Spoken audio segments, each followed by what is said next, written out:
Hello everyone, in this video I'll be showing you a Ronnie the Witch Sorcerer build guide in Baldur's Gate 3. So, Ronnie the Witch is one of the most favorite characters in Elden Ring, so I thought I may as well do a guide where I make a build that would be somewhat lore accurate if she was in the Baldur's Gate 3 world. So, the only thing I'm missing is the 4 arms, so excuse that, there's no mods for it, but yeah, we're going through the full build guide here, and obviously she's going to be dealing with cold damage. So, for our cantrips, we're going to go with our Ray of Frost and Shocking Grass, Minor Illusion, and Mage Hand. Minor Illusion is to group enemies together, Mage Hand is to throw water bottles, and then we're going to be blasting with Ray of Frost and Shocking Grass. Now, for the spells that will be taken, Shield is always one that you definitely want to have because it increases your armor class by 5. That's super useful early on.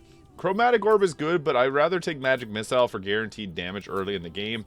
And we're going the Draconic Bloodline because that just makes sense. Ronnie is, comes from the royalty in the Carrion Manor. So we're going to go with the White Ancestor here to give us an increase to our cold damage at level 6. And we also get Armor of Agathis, which is a really nice spell that's going to protect us and just makes sense to fit on this build. So we're going to go with that there. You can take off the Draconic look if you'd like. For our ability scores, we're going to go with 16 Charisma. However, if this is your main character, you can take this up to 18 with the Hag's Hair, but we're going to go with this for the purpose of the video. I also would recommend having your Dexterity pretty high because it's going to give us a good armor class. And our Constitution for overall survivability. Now, we do need a little bit of intelligence if we want to add in the Wizard at the end, but you can also go with the Warped Headband so you can drop the intelligence. I'm using a hat for the theme here. It's the Cold Brim hat, which fits perfectly, but it's not incredibly useful, and I'd actually think that dumping our intelligence is probably the way to go. So we're going to take our stats roughly like that there, and then we can put some extra points into our strength there if you'd like, or you can put the rest of them into your wisdom to give yourself a higher chance of seeing any invisible enemies or stealth enemies. So we're going to go with that there. I'll be going over the full gear at the end of this video, but I thought it looks pretty close to Ronnie. Like, you can see it looks somewhat like her. So I think I did an alright job. Let me know your thoughts in the comments. I'll be going over all the gear so you can see what it is, and I'll talk about the dyes used as well. Mostly the pale light blue dyes on the armor there, but with this hat I had to go with the ocean dye. As for the spells at level 2, Ice Knife makes a lot of sense here, but I think I'm going to go with Chromatic Orb, so you can go with either one of those. Chromatic Orb's nice because we can change the damage type, giving us a bit of versatility. Now for our meta magics, Twin Spell and Distance Spell, this will increase the range of our spells, but Twin Spell is huge because we can Twin Haste to ourselves.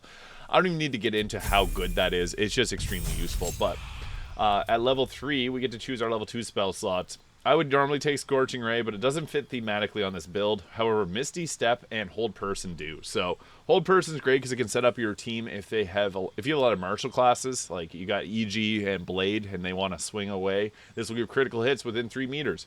You also got Misty Step here for that nice bonus action teleport, which I think just works really well here. And then for our meta magic at level 3, Quicken Spell, 3 sorcery points to be able to make a bonus action spell is busted. You can do Create Water and then Chain Lightning and completely end everyone on the battlefield. Now, at level 4, we get to choose another cantrip.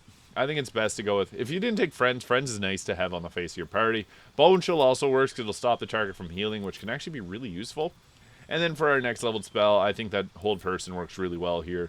However, you can take Scorching Ray if you want a fire damage spell. It just doesn't fit thematically with this build.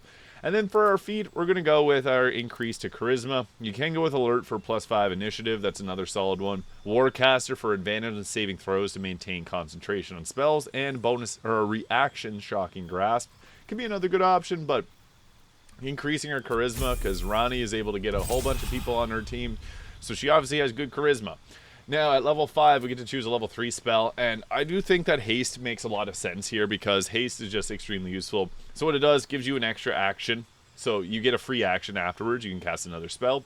You become faster, so extra 3 meters movement speed, and a +2 to armor class. Haste is incredibly broken. It's super useful, especially when you can twin it to 2 people. Lightning Bolt's also a good consideration. 8d6 lightning damage is really nice, so you could go with that alternatively, but yeah, we'll go with that there. And then at level 6, this is where we get a big boost. We get our Elemental Affinity damage, adding our Charisma modifier to the damage. And whenever we cast a spell that deals a damage type cold, we can use a sorcery point to gain resistance to that damage type, which is kind of nice, but you're not probably going to be using it that often.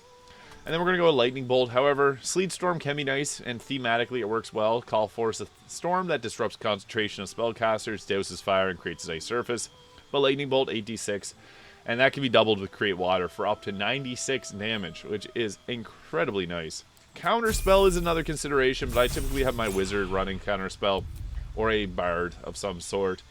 Now, at level 7, we can take Ice Storm for a thematically correct build. This is kind of like an upgraded version of Sleet Storm that deals damage, 2d8 bludgeoning and 4d6 cold.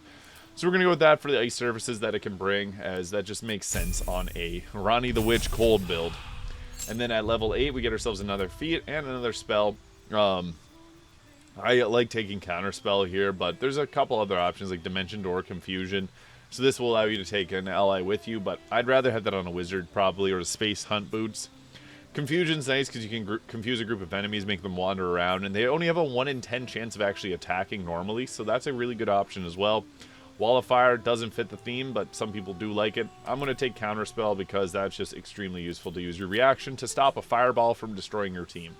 Now for our feat, again, Alert is a great choice, but we can also go with something like our Warcaster I mentioned previously.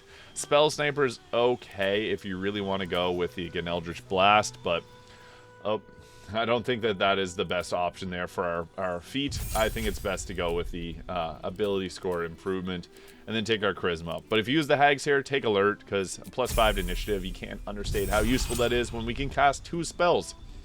Now, at level 9, we get access to Cone of Cold. This is our primary damage spell, so use it a lot, all the time, as much as you can. 8d8 cold damage that can be doubled with Create Water for a potential of 128 damage. That's really nice. We also get Hold Monster, which is, it's Hold Monster, really useful too. So we'll take that at level 10. We get another cantrip here, so Acid Splash or Firebolt, pick one of those you prefer. But Hold Monster is just super useful because this can shut down some bosses in Act 3, so we want that.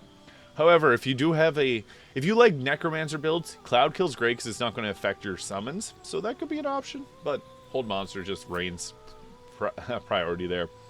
Now, Heightened Spell or Extended Spell can be decent, and even Careful Spell is nice to have. Subtle Spell to stop target, or be able to spell cast while it's silenced, but you can also walk out of the silenced area.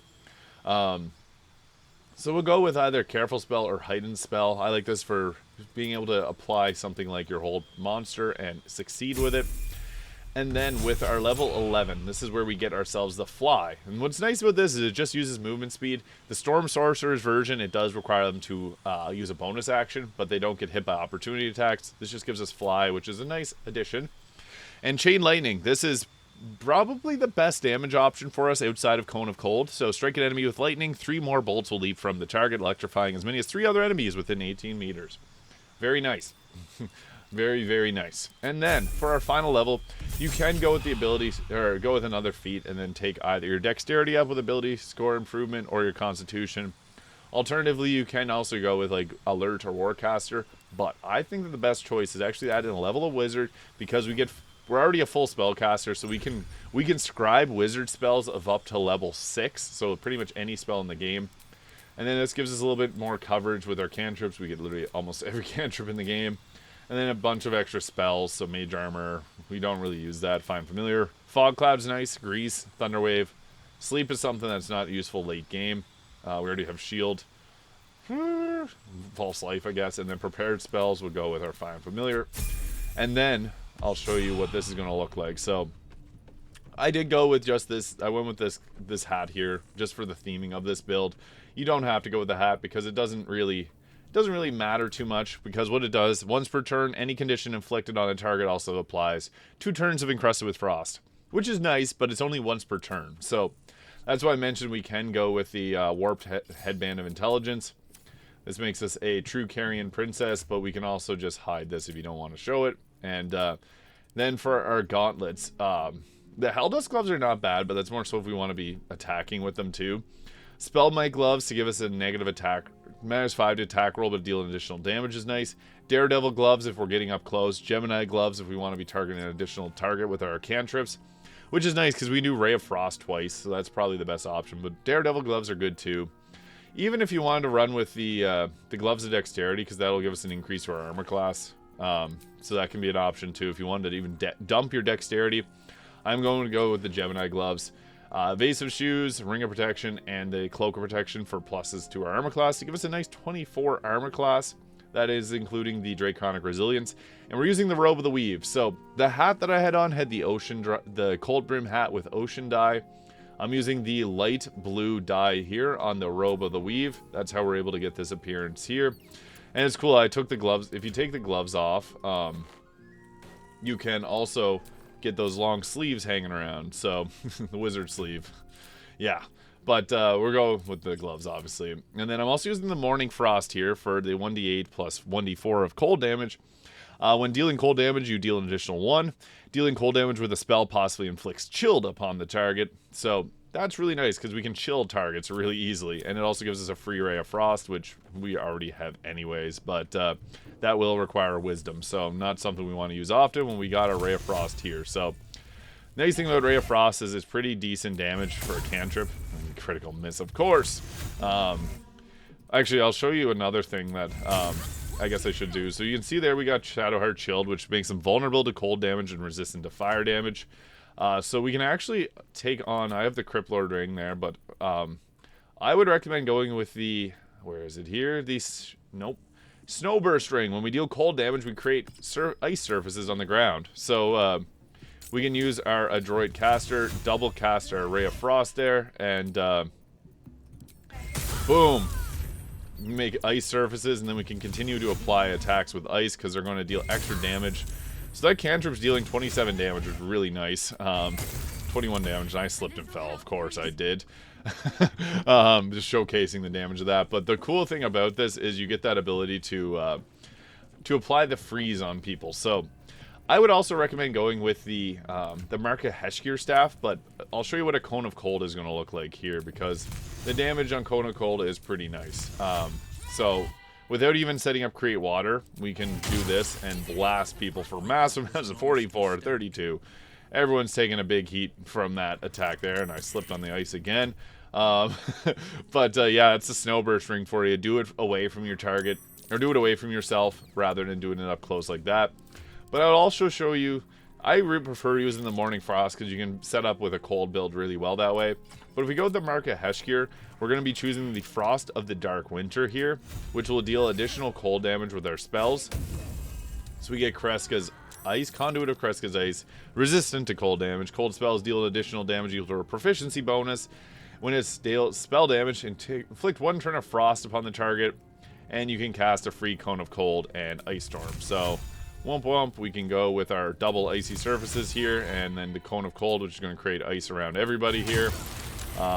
So that's awesome. We already took out Halston with just 2 Cone of Colds. That's great. And then we can rain down more ice on everyone. Everyone got dropped by that. That's pretty crazy. And then we can finish them off with our Ray of Frost here, which is really good because you just knock people prone with that. I didn't even get into using the Chain Lightning, but also with the... Since we learned the ability to cast spells, you can go with the Heat Shield Cold. You can also go with... I would recommend learning Conjure Elemental. I think I have that in a chest right now. But the Water Elemental's attack will be able to freeze people. Wow, we froze Shadowheart. Oh no. She's frozen to the ground. But the Water Elemental's main attack will deal cold damage, which is really nice. And it's just extremely powerful. So I'd recommend going with that. But we also got the Arcane Battery here, so I'll show you what this looks like. And 43 damage on that, really good. So we can go and set up an attack. I'll see if I can get this to work properly. Where did he go? Oh, he already left, jeez. So, yeah. I would recommend going with this build and using cold damage as much as you can. And as you can see there, with Kreska's Favor, we get a really cool look to our weapons. So... your hair is down, and then we can go. I hate doing this, but I just want to showcase the build, so we'll freeze everyone here. And yeah, 50 damage, 38, 40. Like the damage numbers are incredible with this build, and that's without even setting up Create Water, which will also double the damage of these. And then we can also quicken a spell and be able to cast another Cone of Cold. So this build is extremely busted. It's very powerful. You can even take out your own team with it. So yeah. That is a fun build, but there's Ronnie the Witch in Elden Ring. or Baldur's Gate 3 from Elden Ring. If you found this video useful, please hit that subscribe button below. Thank you so much for watching, and I'll see you all in the next video.